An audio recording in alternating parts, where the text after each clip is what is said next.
informasi menarik ini untuk Mas Rifki, Iya. bahwa dulu kan saya 1 tahun kemarin juga kurang lebih yaitu pernah mengadakan acara diskusi di Lampung. Hmm. Berbeda sekali diskusi tahun ini dengan diskusi tahun kemarin itu. Kalau tahun kemarin itu yang hadir orang-orang NU masih banyak yang bertanya macam-macam. Dalam Hmm. hatinya masih gundah gulana, bahkan nyerempet menyalahkan saya dan lain sebagainya. Tapi kemarin saya lihat apa namanya yang hadir itu kiai-kiai pondok pesantren Sepring Sewu dan Lampung Tengah, itu kayaknya udah 100% semuanya sebenarnya tidak percaya pada Balawi sebagai cucu Nabi, cuma mengadakan dialog dan diskusi ilmiah itu hanya sebagai ingin menguatkan apa yang ada di kesimpulan di otak dan hati mereka saja. Itu kalau ke Kiai Mukhtar Sukabumi cocok tuh sama-sama apa namanya budaknya Balawi ya. Jadi memang Tengku itu lebih cocok dari dulu seharusnya itu sudah jadi pendukungnya Balawi. Jadi kalau sama kita kan kurang cocok, tapi kalau sama Balawi saya melihatnya itu cocok itu Tengku. Jadi ini kesempatan itu buat Balawi kalau mau pakai Tengku silakan itu. Ya. Saudara sekalian, ada isu terbaru dari polemik nasab yang selama ini masih di dalam perkembangan, saudara sekalian, di mana ini terjadi di Lampung ya. Bagaimana Kiai Haji Madudin bisa kita bilang 99% bahwa masyarakat Lampung, baik itu ulama dan para kiai-kiainya, saudara sekalian, itu sudah percaya dengan tesisnya Kiai Haji Amiruddin Utsman Al-Bantani, dan ini diceritakan langsung oleh beliau, saudara sekalian. Dan banyak hal yang dibahas dalam video kali ini, saudara sekalian. Salah satunya yaitu bagaimana Kiai Haji Amiruddin membahas atau menanggapi daripada keluarnya Tengku Kori muda. Dipersilahkan oleh Kiai Haji Amiruddin ini Alwi mau pakai Tengku Kori apa tidak, saudara sekalian. Oke, selengkapnya mari kita sama-sama simak video berikut. Silahkan. Yai, itu kan saya lihat-lihat apa di YouTube itu kan nampaknya beberapa hari di Lampung, Yai Mat. Itu kalau dari Banten ke Lampung itu perjalanan darat atau gimana, Yai? Kita pertama naik mobil sampai ke Pelabuhan Bakauni, kemudian kita naik kapal laut. Dari kapal laut nanti sekitar 2 jam lagi ke Bandar Lampung. Dari Bandar Lampung kita ke Pelosok-Pelosok.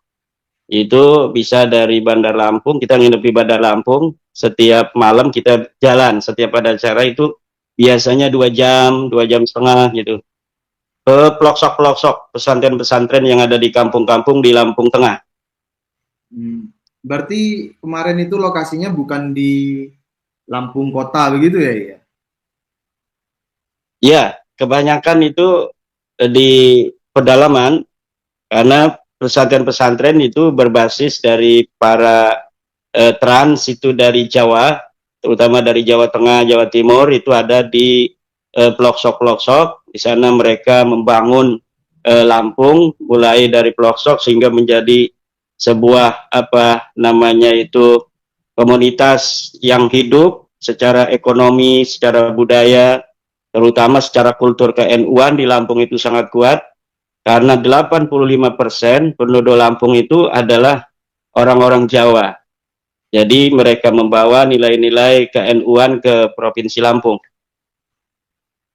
Itu 80% ya? Jadi hampir mayoritas. 85%. Berapa hari ya Imat di Lampung kemarin itu tepatnya?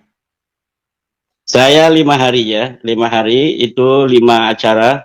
Saya memenuhi undangan dari kiai-kiai pondok pesantren di wilayah Lampung Tengah. Itu 4 acara ceramah umum, 1 acara diskusi ilmiah.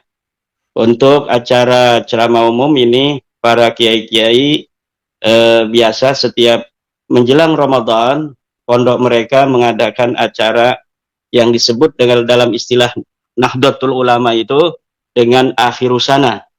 Jadi para kiai-kiai dan para santri menjelang Ramadan mengadakan acara akhirusana.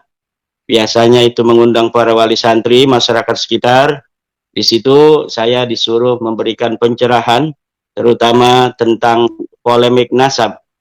Ini rupanya para kiai-kiai ingin sekali mendapatkan secara langsung bagaimana selama ini yang mereka lihat di YouTube, seorang dari Banten yang telah membatalkan nasab Balawi, mereka ingin melihat wajahnya langsung. Coba ini wajahnya ganteng seperti di YouTube, apakah tidak begitu? lebih Dan ganteng aslinya atau gimana katanya? kemudian gini, Mas Riki, banyak sekali pengalaman-pengalaman ya yang saya dapatkan dari perjalanan kemarin tentang bagaimana sih sebenarnya masyarakat Nahdiyin di bawah menyikapi terhadap polemik nasab ini. Nah, ini jadi yang kita datangi itu 100% itu orang-orang Nahdiyin yang ada di Provinsi Lampung. Kiai-kiainya 100% adalah kiai-kiai Nahdiyin.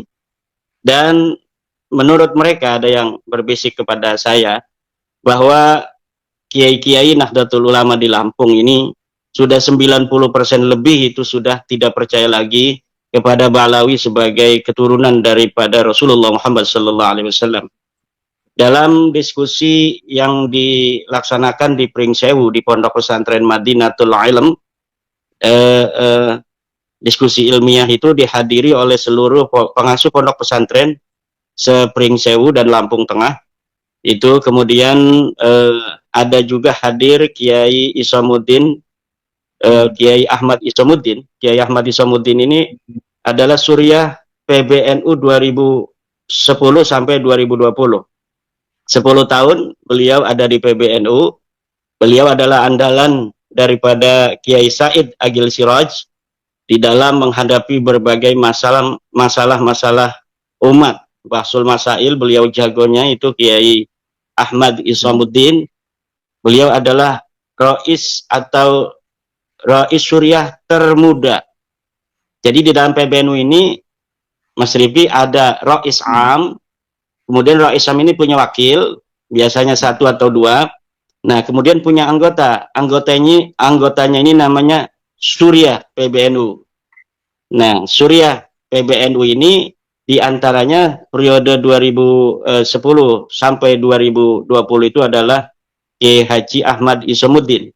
Dan saya waktu masih di PWNU sering mengikuti acara-acara semacam Bahsul Masail, Kombes, Munas, itu beliau luar biasa dan salah satu daripada idola saya ketika masih di PWNU. Beliau masih muda dan beliau mempunyai kecerdasan yang luar biasa. Nah, kecerdasan inilah yang kemudian membawa hari ini beliau langsung percaya kepada penelitian saya dan menyatakan bahwa memang sebuah pengakuan tanpa bukti itu nggak usah dipercaya. Dan dengan tidak langsung mengatakan bahwa orang yang percaya kepada Balawi sebagai cucu Nabi tanpa bukti hari ini adalah orang-orang yang memang tidak memiliki metodologi pengetahuan untuk mencari kebenaran sebagaimana yang diperintahkan oleh Allah Subhanahu wa taala juga dalam Al-Qur'an, wala tahfu ma laysa laka bihi ilm fatabayyanu dan lain sebagainya. Itu tidak dilakukan oleh orang-orang yang mengaku sebagai ulama bahkan hari ini, tetapi mereka tidak mempunyai keinginan untuk menggali sebuah informasi, apakah informasi itu pantas untuk diterima, pantas untuk diyakini ataukah tidak.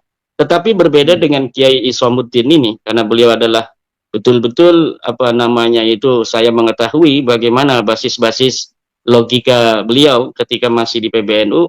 Ya, hari ini langsung beliau selaras dengan kita bahwa memang Balawi ini bukan keturunan baginda Nabi Muhammad SAW.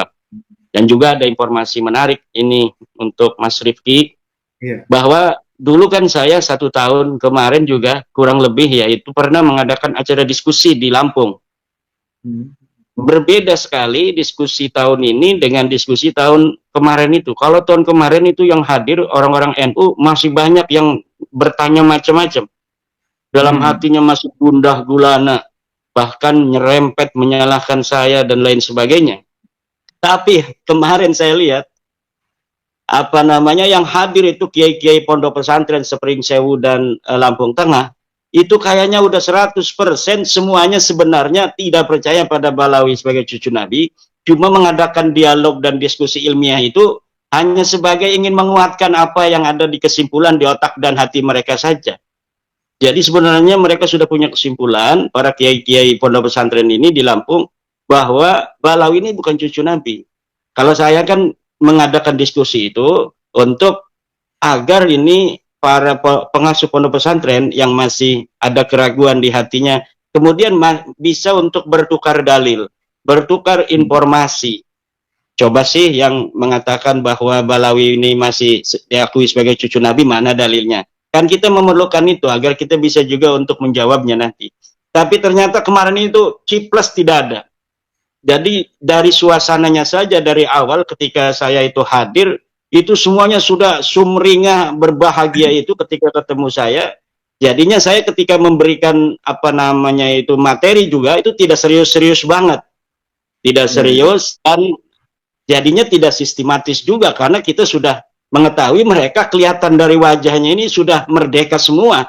Tidak menjadi mukibin lagi. Kalau dulu waktu saya pertama diskusi di Lampung, di atas gunung itu Lampungnya, itu yang hadir itu mukanya masam, melihat saya tuh greget banget gitu. Kayak mau ngapain ini orangnya nih datang kemari katanya. Tapi ketika sudah selesai diskusi, baru wajahnya cerah gitu. Jadi mungkin hanya dengan melihat wajah saya itu apa namanya sihir-sihir Balawi itu bisa hilang begitu. Kalau secara langsung Mas Ripi. Makanya Mas Ripi tolonglah untuk ya jangan terlalu lama tidak bertemu saya agar sihir-sihir itu juga bisa hilang gitu dari Mas Ricky secara utuh gitu. Atau memang Mas Ricky sudah mempunyai apa anti sihir sendiri itu, wallahu a'lam. Alhamdulillah saya tidak pernah tersihir Balawi. Gimana ya? Masih ada satu yang menarik ya. Dari berbagai macam lokasi yang saya apa namanya itu kunjungi, itu di balik layar selalu ada diskusi berbisik. Jadi ada diskusi-diskusi bisikan, mereka bertanyanya satu banyaknya itu adalah bagaimana sikap PBNU. Ini yang saya susah jawabnya. Ya, bagaimana sikap PBNU. Tetapi secara apa namanya itu kekeluargaan, secara karena saya tahu bagaimana jiwa mereka itu inginnya PBNU bersama mereka di dalam menghadapi masalah yang dianggap oleh mereka ini besar, tapi mereka apa namanya menganggap bahwa PBNU ini tidak menyayangi mereka.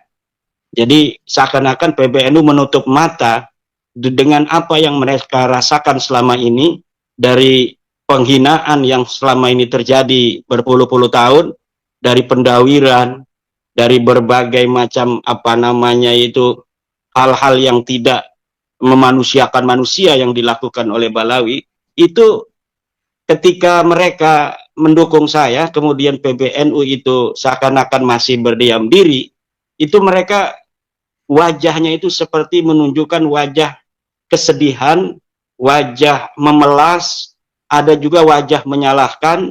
Dari situ karena saya juga memahami apa yang ada di hati mereka atau berusaha memahami lah, kalau tidak tepat untuk memahami, saya berusaha memahami, saya katakan begini, kita orang-orang NU wajib menjaga NU, wajib menjaga jamaah NU, dan wajib menjaga kehormatan pimpinan di PBNU. Adapun di dalam masalah organisasi, apapun yang kita rasakan, kita harus tetap sam'an wa ta'atan secara organisatoris ke PBNU. Jangan sampai kita hanya karena masalah-masalah yang kita anggap besar, namun menurut PBNU itu tidak besar, menurut kita itu masalah penting, menurut PBNU itu bukan masalah penting, lalu kita dengan semena-mena menyalahkan pimpinan kita. Mungkin di situ ada rahasia yang kita harapkan rahasia itu sebesar-besarnya hikmahnya untuk keselamatan kita semua, baik sebagai Nahdlatul Ulama atau sebagai bangsa. Tetapi kita dalam organisasi tegak lurus, dalam organisasi kita ikut PBNU, dalam organisasi kita ikut ketum, tapi dalam masalah Balawi kita jangan ikut madhab husnudon. Bahaya itu kalau kita ikut madhab Husnudon.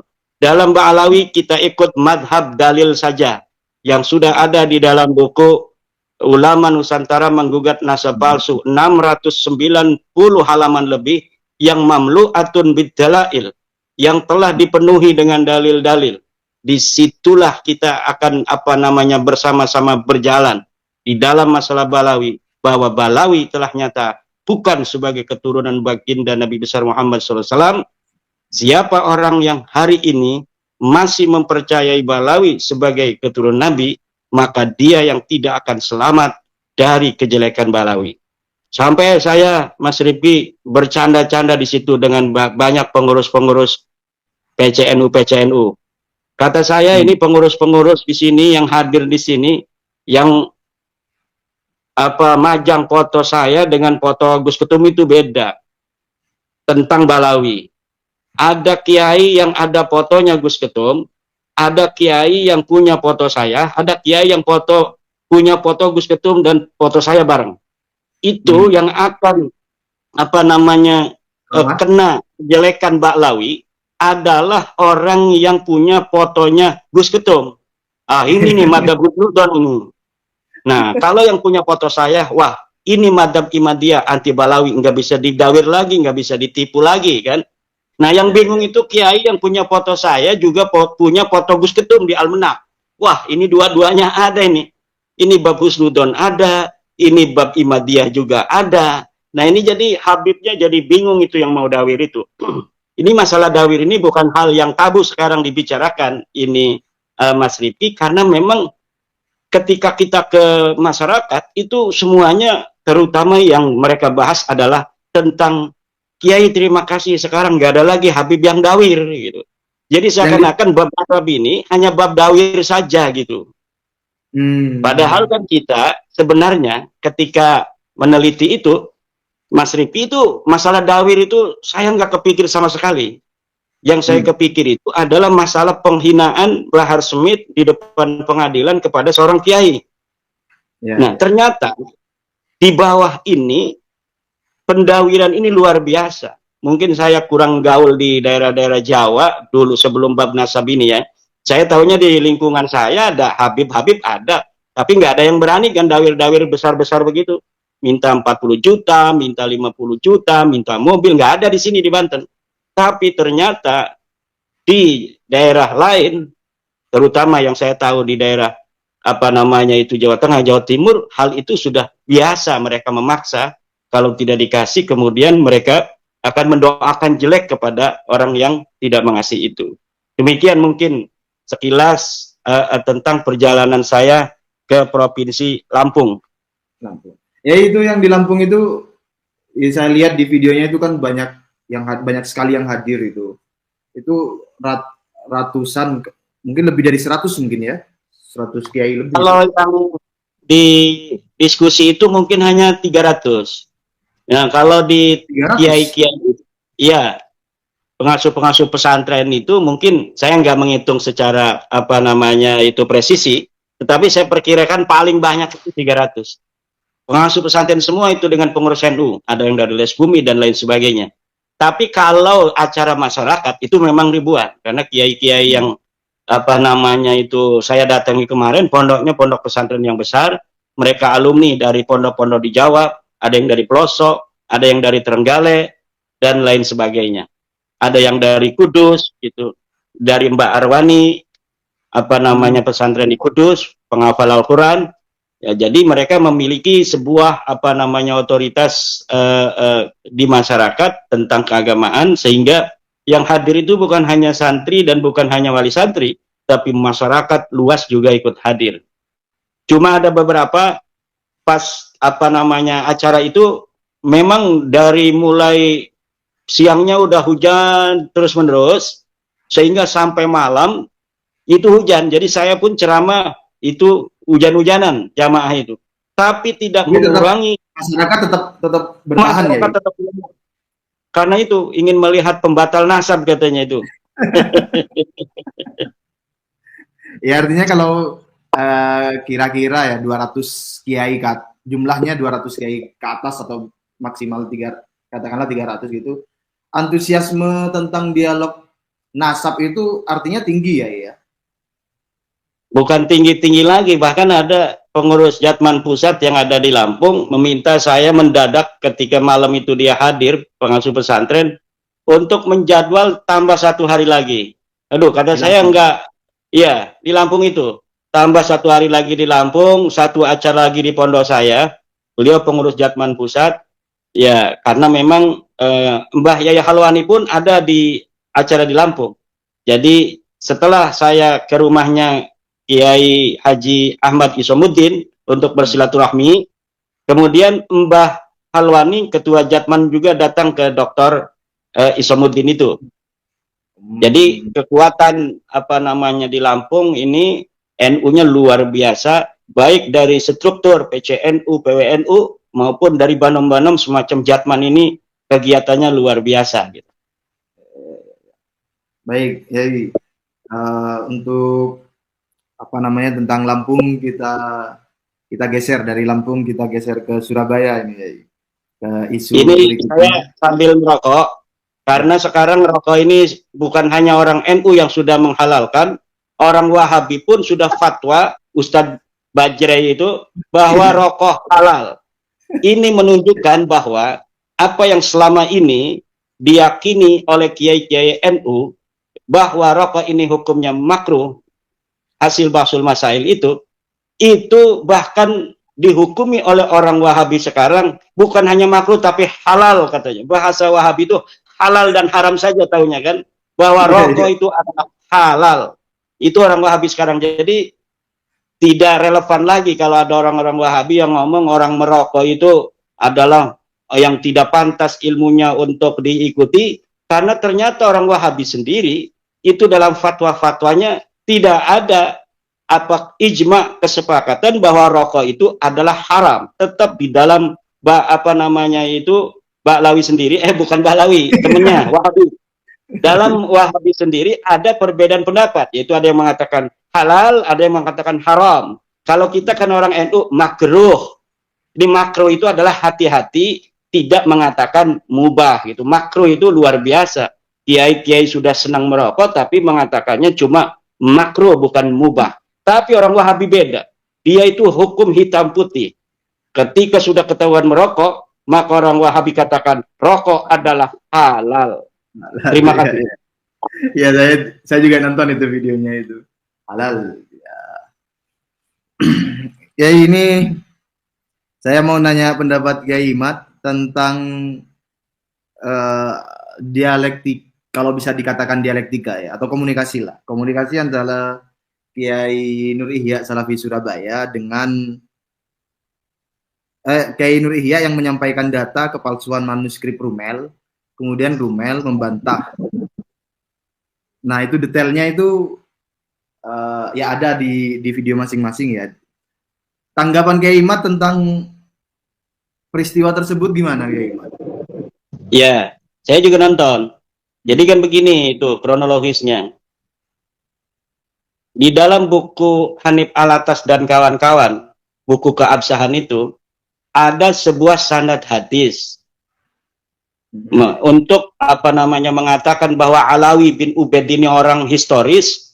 Mereka membuat sanad hadis bahwa Alwi ini meriwayatkan hadis kepada muridnya Abdullah bin Basri. Abdullah bin Basri meriwayatkan pada muridnya namanya Abul Qasim An-Nafat. Abul Qasim An-Nafat meriwayatkan kepada muridnya tahun 461 Hijriyah yang bernama muridnya itu Ali bin Ja'far Al-Asqar.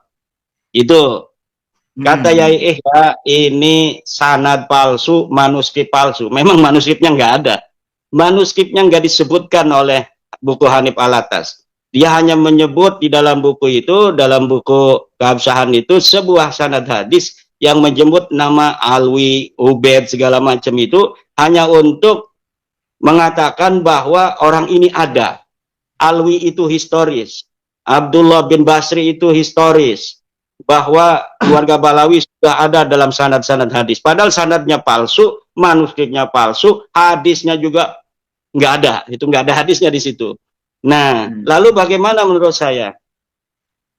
kritikan dari Kiai Nur Ihya Hadinegoro itu tepat sekali, bahwa Al-Asqar An-Nazu itu wafat 327 Hijriah. Bagaimana orang yang wafat 327 Hijriah itu bisa meriwayatkan hadis pada muridnya Abul Qasim An-Nafat pada tahun 461 Hijriah? Dari mana itu Kiai Ihya tahu bahwa Ali Al-Asqar An-Nazu itu wafat pada tahun 327?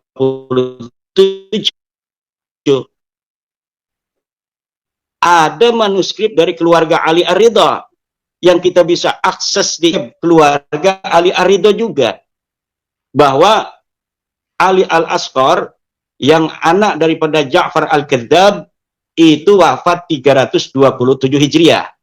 Bagaimana orang yang wafat 327 Hijriah itu bisa meriwayatkan hadis pada tahun 461 Hijriah? Nah, Rumel ini si jago bohong manuskrip mengatakan beda orang. Beda orang, itu bukan Ali Al-Asqar bin Ja'far bin Muhammad Al-Hadi bin Ali Ridho, bukan. Tapi ini masih turunan Muhammad, apa namanya itu, masih turunan Ali Al-Hadi, tetapi beda orang. Ini namanya Ali bin Ja'far bin Muhammad bin Ali Al-Hadi. Kata Kiai Ihya kan tidak ada orang itu. Orang itu ahistoris.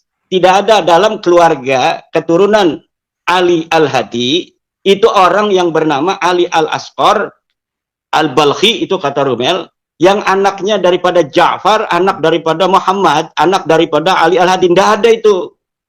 Saya juga cross check pada kitab-kitab nasab. Ini bisa dilihat itu Mas Rifki, bahwa yang dikatakan Kiai Nur Ihya bahwa Rumel itu berbohong benar. Silahkan buka Al-Asili halaman 161. Buka juga As-Sajarah Al-Mubarakah halaman 92. Tidak ada keturunan Ali Al-Hadi yang bernama Ali Al-Asqar bin Ja'far bin Muhammad. Is nothing. Itu orang ahistoris. Tidak ada di dalam kitab-kitab nasab.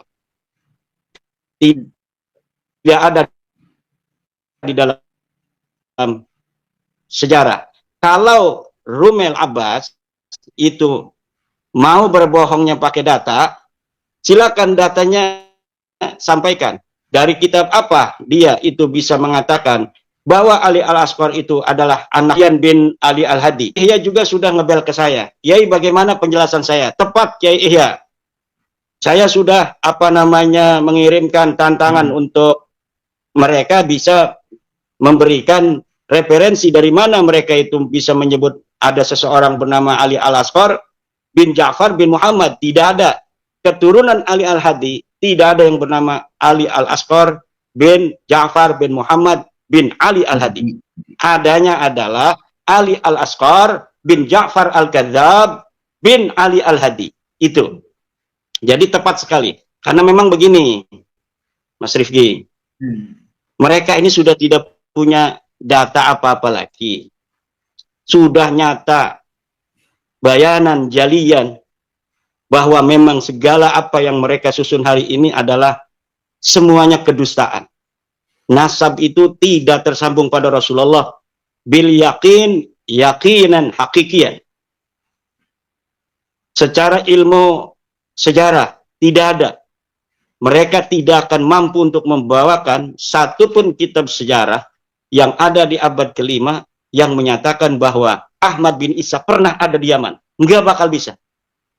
Nah, sekarang ini Rumel Abbas itu masih ingin memberi hiburan kepada para kibin-kibin agar mereka tidak terlalu terluka hatinya. Saya sudah mengatakan jauh-jauh hari bahwa Rumel, kasihanilah umat ini, jangan beri harapan palsu, jangan di PHP. Kenapa? Karena mereka semakin di PHP akan semakin lama mereka terluka. Kalau saya ini ngomong tegas itu karena memang saya mencintai umat apa yang ada di Indonesia ini agar mereka nanti bisa kembali bangkit lagi dengan cepat setelah mereka terpuruk, bahwa mengetahui sesungguhnya apa yang mereka selama ini yakini bahwa Balawi ini adalah cucu Nabi ternyata salah, ternyata tidak terbukti, ternyata Balawi bukan cucu Nabi. Memang ada hati yang remuk, memang ada mata yang menangis, memang ada jiwa yang terluka, tapi itu bisa sembuh dengan segera. Tetapi Rumel ini, dia tidak mempunyai rasa cinta kepada umat. Dia beri harapan-harapan palsu kepada umat itu. Sehingga seakan-akan bahwa masih ada harapan, masih ada harapan. Ternyata harapan itu hanya harapan palsu. Tetapi sayang juga, kibin-kibin itu diberi harapan palsu senang juga. Jadi kita juga bingung.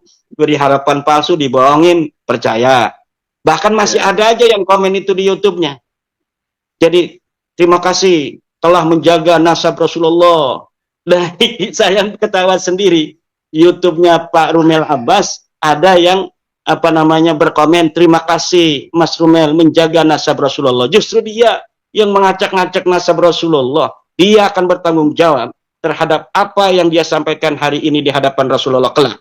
Dan saya akan siap untuk bersama Rumel berdampingan di hadapan Rasulullah, dan nanti Rasulullah yang akan mengatakan ini yang benar, ini yang salah. Dan saya yakin Rasulullah akan menunjuk, wahai Maduddin, engkau yang telah menjaga nasab keturunanku di dunia, sekarang duduklah bersama aku di dalam surga.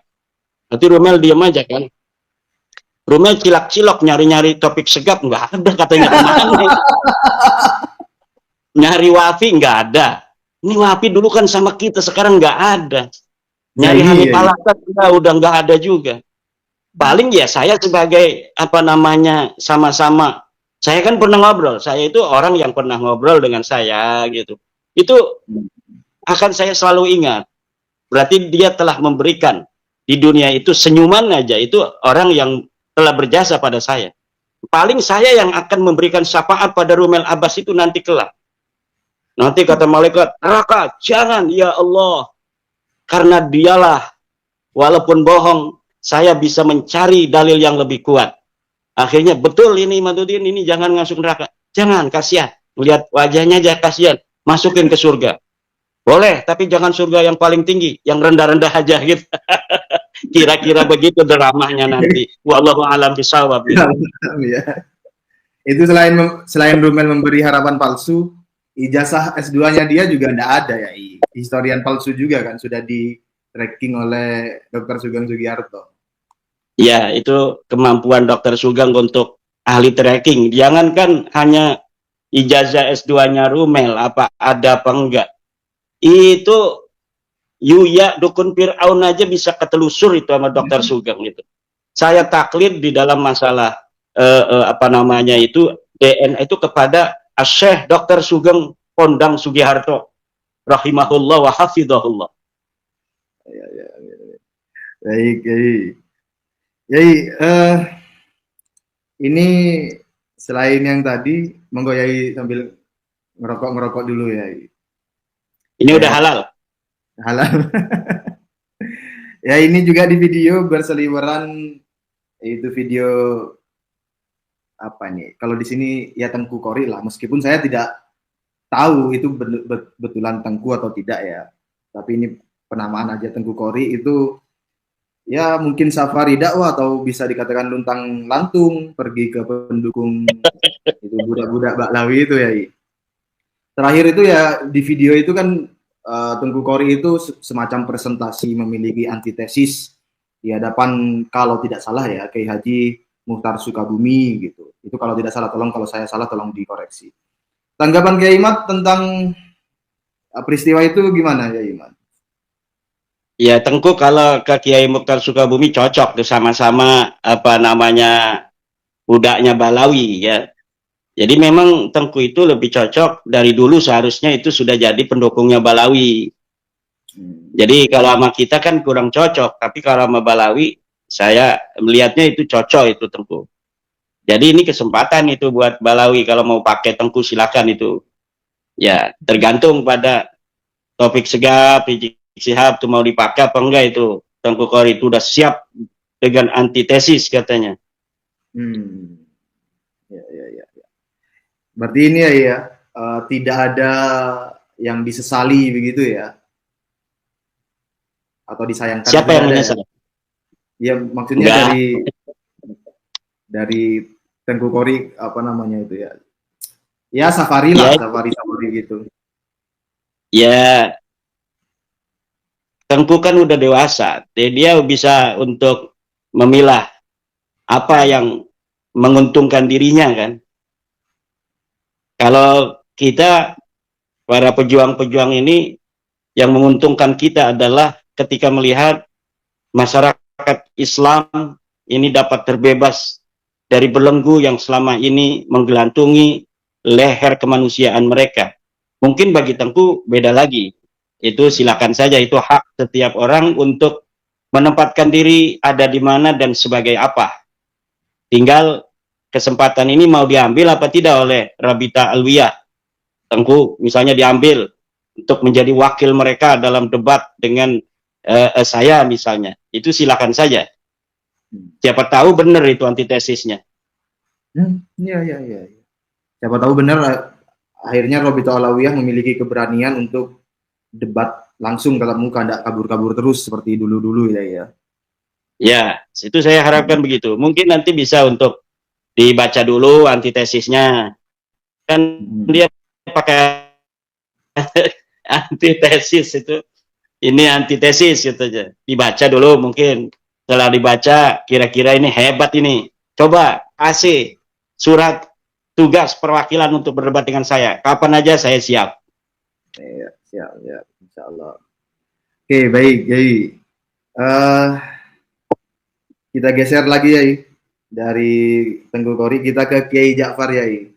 Itu kan Kiai Ja'far, ini videonya sudah ada di mana-mana ya. Kiai Ja'far itu semacam di framing, mendapatkan teguran, mendapatkan apalah gitu dari gurunya atau keluarga gurunya ya. Nah itu menurut, ini saya mau nanyanya begini ya, menurut tradisi NU sendiri, peristiwa itu bagaimana ya? Peristiwa apa itu?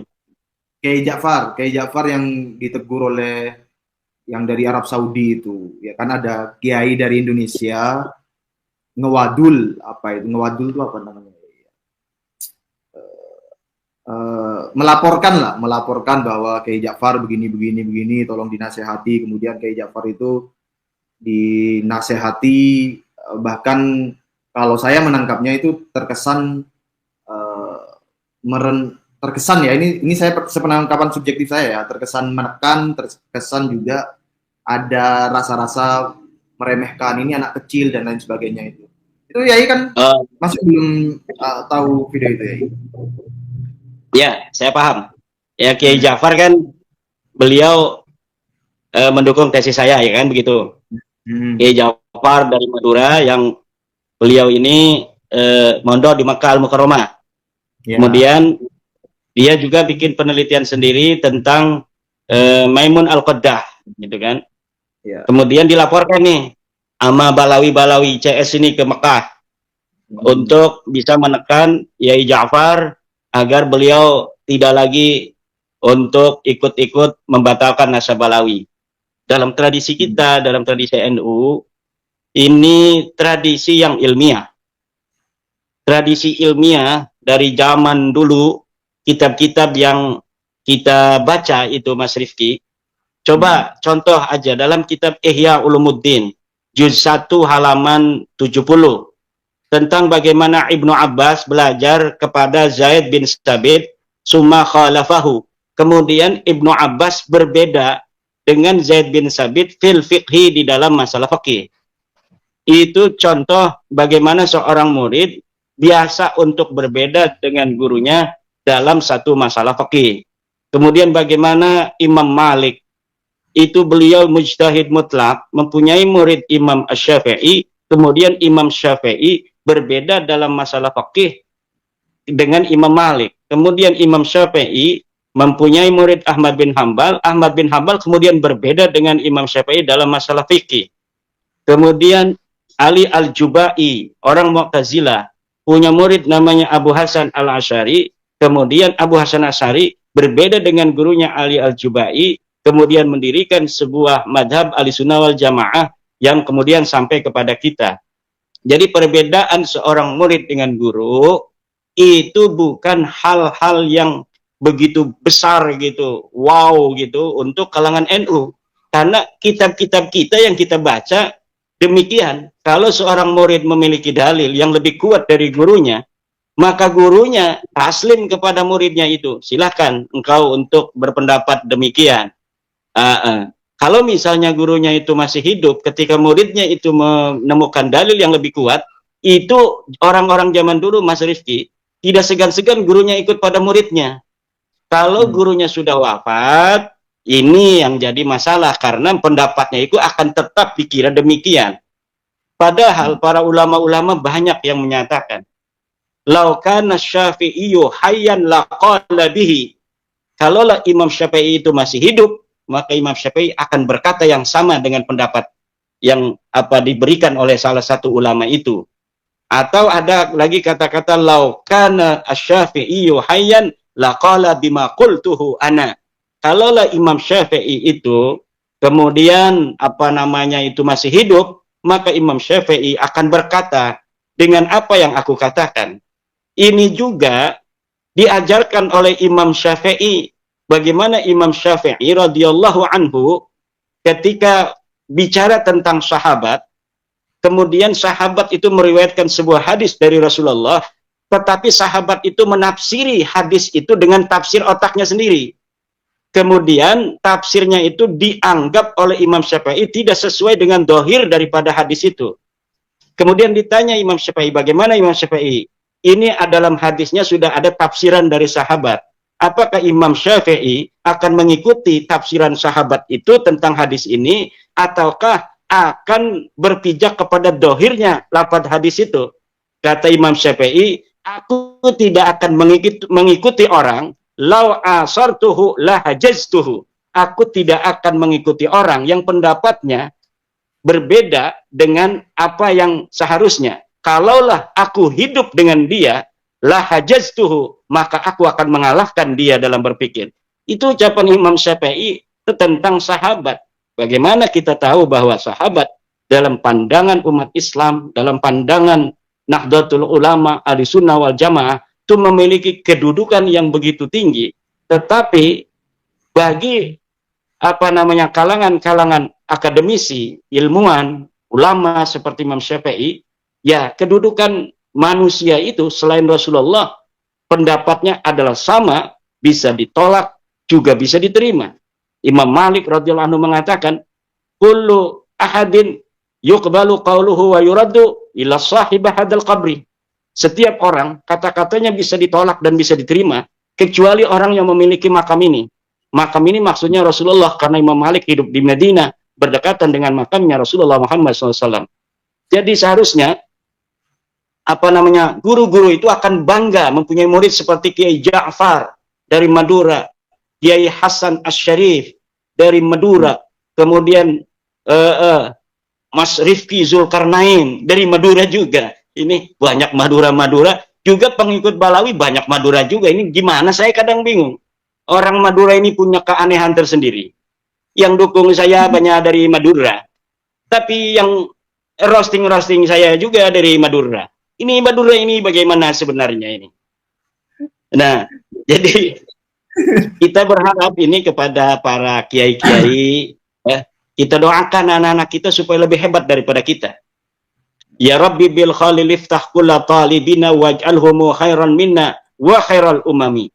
Ya Allah, jadikanlah murid-murid kami lebih baik daripada kami, jadikanlah mereka sebaik-baiknya manusia di masa mereka nanti dewasa. Ini yang seharusnya didoakan oleh seorang guru kepada muridnya. Bukan ketika muridnya diajar oleh dia belajar kitab kuning, setelah dia bisa baca kitab kuning, kemudian berpariwisata di dalam luasnya suasana keindahan ilmu pengetahuan yang ada di dalam kitab-kitab, kemudian dia menemukan apa yang tidak ditemukan oleh gurunya, kemudian ketika dia mengatakannya, dianggap tidak barokah, dianggap su'ul adab dan lain sebagainya. Sungguh ini Nahdlatul Ulum, kebangkitan ilmu akan jauh daripada kiai-kiai yang punya pikiran sesempit itu. Kenapa itu ulama-ulama di tahun 250 Hijriah, 300 Hijriah, sampai 400 Hijriah, itu luar biasa ilmu pengetahuan ketika itu, sehingga muncullah namanya perdebatan antara orang Mu'tazilah dengan orang Mujassima, perdebatan antara ahli sunnah wal jamaah kemudian muncul ketika Imam Asy'ari keluar dari Mu'tazilah dengan orang-orang Mu'tazilah, orang Bahaiyah, dan lain sebagainya. Itu karena ada diskursus. Di situ karena ilmu pengetahuan ditaruh di meja ilmiah, kemudian diminta masing-masing mana dalilnya. Dari situlah ilmu pengetahuan akan berkembang. Dan sepertinya, Mas Rifki, bahwa ilmu pengetahuan agama terutama di Indonesia hari ini akan mulai menapaki ke arah itu. Arah rasional, di mana para santri-santri kita akan mulai belajar standar rasional dalam mempelajari agama.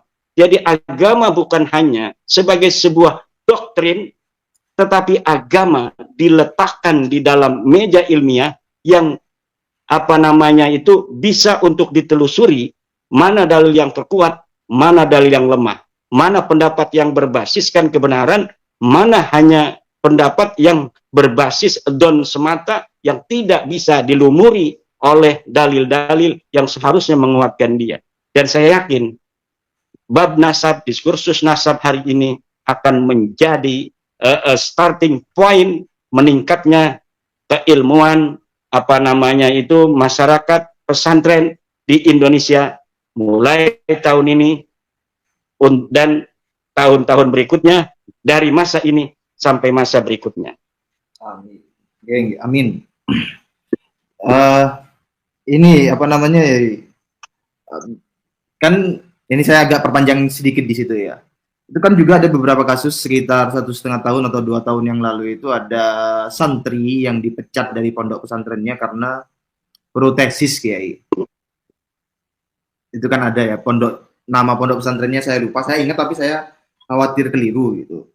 Itu kan patternnya kita lihat begitu, Gus Aziz Jazuli ditegur menggunakan surat, kemudian ada pondok pesantren mengeluarkan surat edaran, santri yang protesis ada yang dipecat begitu.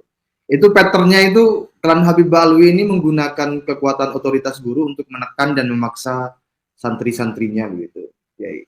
Kalau bagaimana pandangan Yai tentang pola operasional guru murid semacam itu yang kita lihat itu?